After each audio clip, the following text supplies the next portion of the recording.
Bonjour à tous, donc là je vais vous présenter des choses remarquables dans le triangle, donc qui ont pour concept la trigonométrie. Donc vous avez déjà vu en quatrième que ces deux côtés-là, dans un triangle rectangle, donc ici par rapport à l'angle, ce qu'on appellera le côté adjacent, qui veut dire à côté, et puis ici l'angle, le côté BC qui est l'hypoténuse. Donc si on fait le rapport AB sur BC, donc le côté adjacent à l'angle en B et l'hypoténuse.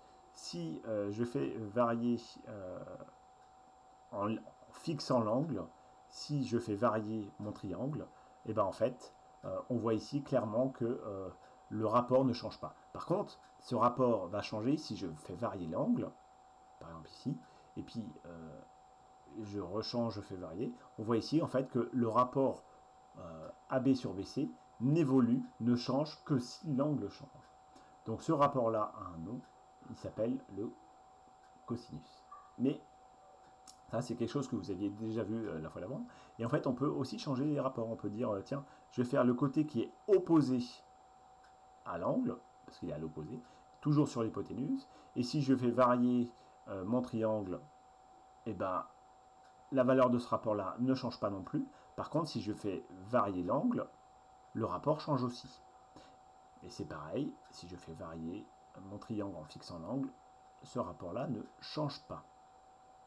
Et on peut faire encore de même avec un troisième rapport, qui est le côté opposé sur le côté adjacent. Et c'est pareil, si je fixe cet angle-là, le rapport ne change pas, il vaut toujours 0,7. Par contre, si je fais varier l'angle, eh ben,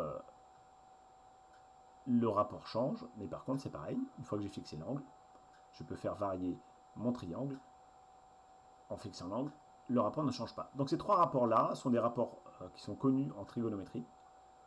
On a donc le cosinus, le sinus et la tangente. Ce sont trois rapports qu'on appelle trigonométriques, qui concernent donc trigo 3 mesures dans un angle, c'est ça la trigonométrie. Et donc en fait, les rapports des mesures des côtés dans les angles sont constants si les angles sont constants. Donc, alors, que le cosinus ce soit le côté adjacent sur l'hypoténuse, le sinus ce soit le côté opposé sur l'hypoténuse et que la tangente soit le côté opposé sur le côté adjacent, ça c'est à connaître. Alors, je vais tout de suite vous rassurer, je vais changer et me mettre alors, en capture et ça ne le fait pas, si c'est ça qu'il faut que j'enlève, et ça j'en mets. Voilà, donc je vais me remettre ici. Donc en fait, cette formule-là, c'est une formule qui est toute simple, c'est casse-toi. Alors, ça peut être simple à retenir, casse-toi, mais en fait, ça va être une formule K, So, toi, casse-toi. Et donc, le C ici va représenter le cosinus.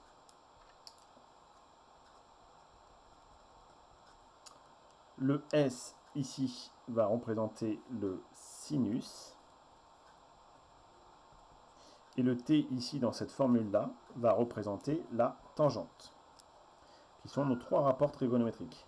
Et en fait, les lettres qu'on met juste après, eh ben, c'est les lettres qui correspondent au côté incriminé. Le A pour adjacent, le H pour hypoténuse, et donc ce sera le rapport du côté adjacent sur l'hypoténuse.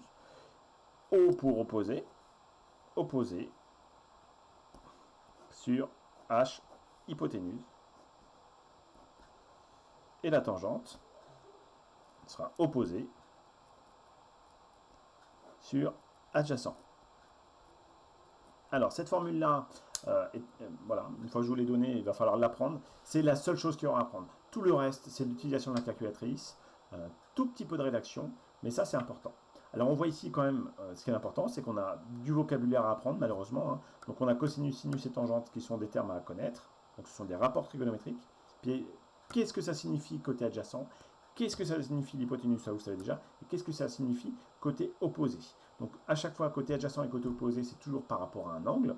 Donc je vais vous faire un schéma, par exemple, juste à côté, puisque j'ai un peu de place là. Donc on parle de côté adjacent, de côté opposé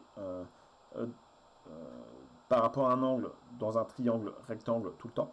Voilà, donc par exemple, si je vous fais E, D, F, alors dans ce triangle-là, il y aura toujours, dans un triangle rectangle, il y aura toujours la possibilité, la capacité en fait, de savoir où est l'hypoténuse, puisque c'est le côté qui est opposé à l'angle droit.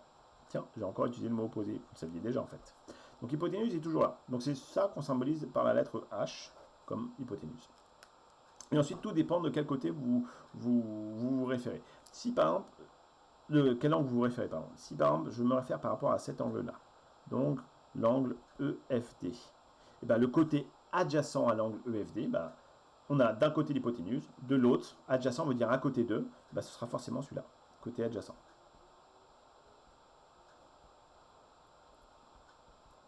Donc à l'angle, je le précise, EFD. Et donc le dernier côté, celui-là, bah, il est de l'autre côté, donc à l'opposé, tout simplement. Donc là, c'est le côté opposé à l'angle EFD. Et si j'avais inversé, si j'avais pris cet angle-là comme angle de référence, bah, ce côté-là devient le côté adjacent à l'angle, cette fois-ci, DEF, et ce côté-là deviendrait un côté opposé à l'angle EDF. Donc c'est pour ça qu'il est important de préciser à chaque fois à partir de quel angle on se réfère. Voilà. Et ce sera toujours un des deux angles aigus et pas l'angle droit, parce que l'angle droit, il n'y a pas de côté adjacent qui tienne. Voilà. Donc cette vidéo-là est là pour vous indiquer que le vocabulaire va être important. Donc ce sera en fait les exercices que je vais vous donner. Ça va être de différencier qu'est-ce qui est côté opposé, qu'est-ce qui est côté adjacent. Et comme ça, on va pouvoir après travailler directement sur les rapports trigonométriques et voir leur utilité. On verra qu'en fait, un rapport trigonométrique, dès qu'on connaît un angle et un côté, quand on sait que c'est un triangle rectangle, et ben en fait, on peut tout calculer. On peut calculer tous les autres angles, on peut calculer tous les autres côtés. Voilà. Donc, on peut connaître parfaitement un triangle rectangle à partir du moment où on connaît un côté et un angle, ce qui est plutôt puissant. Voilà. Donc, on verra ça lors d'une prochaine vidéo.